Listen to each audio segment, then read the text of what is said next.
저희 채널에 처음 오셨다면 꼭 좋아요와 구독 부탁드립니다. 그래야 새 영상이 올라올 때 바로 보실 수 있습니다. X-31은 미국과 독일이 공동으로 개발한 실험용 전투기 프로그램으로 항공공학과 전술 개념의 혁신을 시험하기 위해 만들어졌다. 이 기체는 1980년대 후반부터 1990년대에 걸쳐 활발히 연구되었으며 특히 추력 편향, 스러스트 벡터링, 기술과 초기 고기동성, 슈퍼마누브러빌리티를 실제 비행 시험에서 검증한 대표적인 사례로 꼽힌다.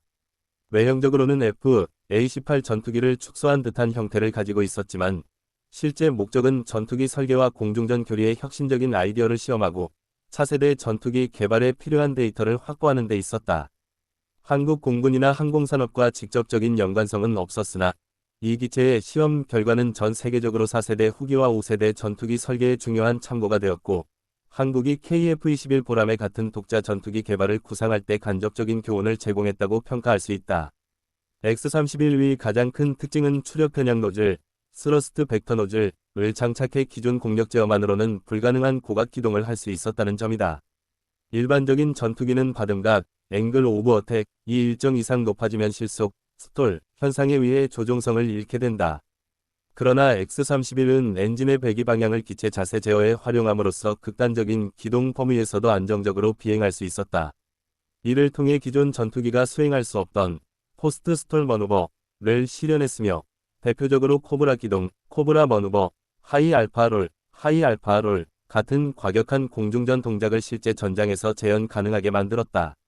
이런 기동은 근접 공중전에서 적 전투기를 빠르게 속이고 우위를 점하는 데 잠재적인 가치를 지녔지만 동시에 조종사의 부담, 에너지 손실 문제, 교전 시나리오의 현실성에 대한 논쟁도 불러왔다.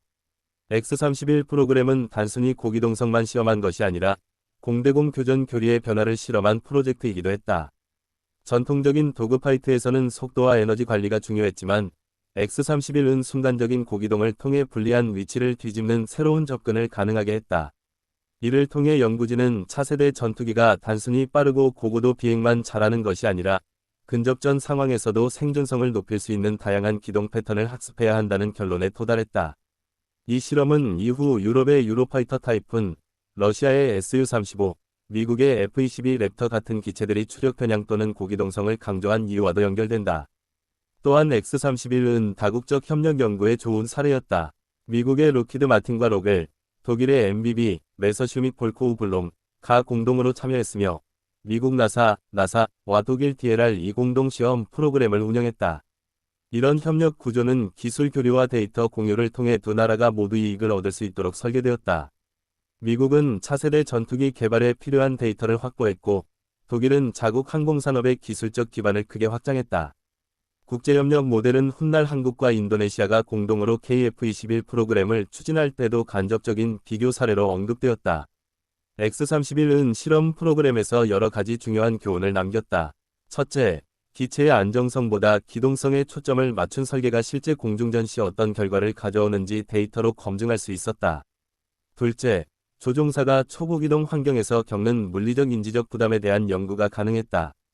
특히 고받음각 기동 중에는 조종사가 순간적으로 기체 자세를 잃을 위험이 컸기 때문에 인간-기계 인터페이스, HMI의 중요성이 크게 부각되었다. 셋째, 전술적 관점에서는 초고기동성 자체만으로는 전투의 승패를 보장하지 않는다는 사실이 드러났다. 즉, 고성능 센서, 데이터 융합, 네트워크 중심 전쟁, NCW 개념이 병행되지 않으면 기체가 아무리 기동성이 좋아도 전장에서 압도적 우위를 점하기는 어렵다는 점이 확인된 것이다. 이러한 교훈은 한국 공군에도 간접적으로 의미를 가졌다.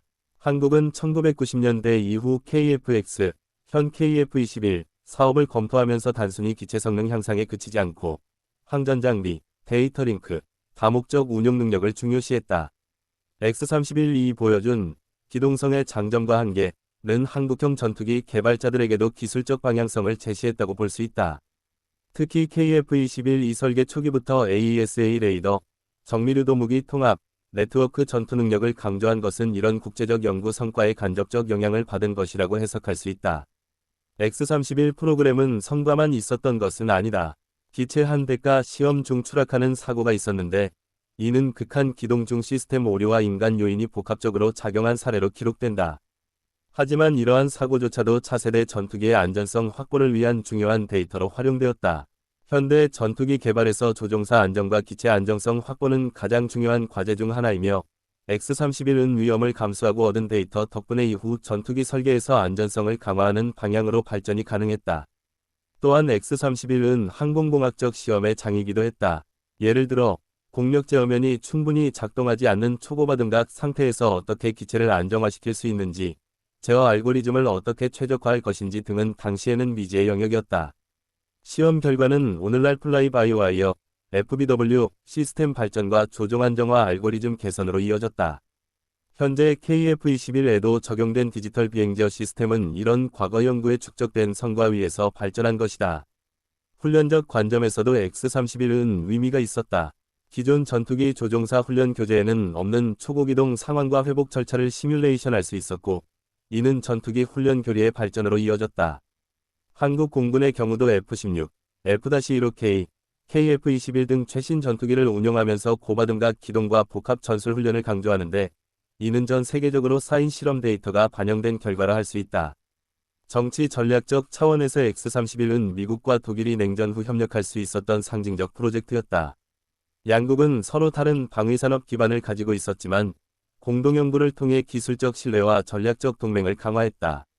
이런 맥락에서 본다면 한국이 미국이나 유럽 국가들과 차세대 항공기 개발 연구 협력을 추진하는 것도 X-31과 같은 성공적 사례를 모델로 삼을 수 있다.